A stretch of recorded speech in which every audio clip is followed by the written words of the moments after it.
Pamätám na deň, keď mi zobrali slobodu. Zapálil som poslednú, vzali mi ochotu pokračovať v úseku.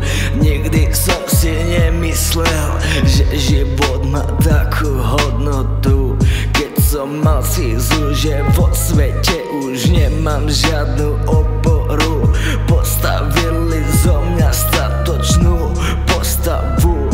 Keď si mysleli, že zožeriem ich otravu, celý svet nemá absolútne žiadnu pokoru. Ľudia denne umierajú, nemajú potravu, nemajú odvahu, nemajú náladu. Odpusť mi, mami, že som ti roztrhal city. Odpusť mi, tati, že som ti vzal sily. Ja prežil som chorobu, šikanu, ale aj chudobu. 5 rokov počúvam monotónnu osnovu, že démoni majú nado mnou nadvládu. Hlasy šepkajú, úzkosti trhajú, tabletky ovládajú.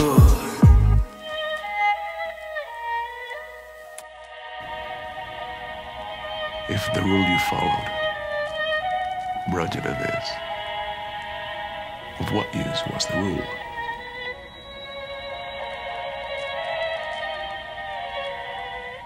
Do you have any idea how crazy you are?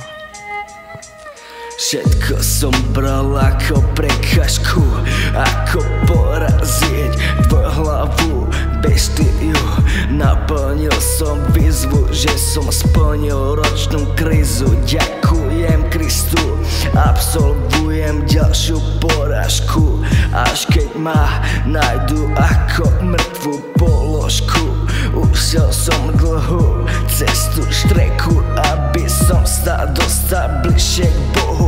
Aj keď zo mňa urobili skurvenú nočnú moru, zažil som večnú mystiku.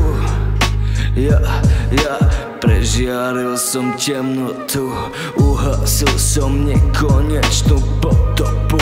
Stále plním rutinu, aby som si hlavou neprevrtal guľku.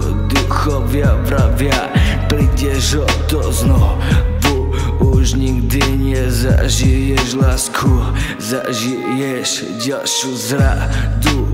Keď áno, prídem o vlastnú hlavu, prisahám Bohu, môj chlad sa zmení psychiku.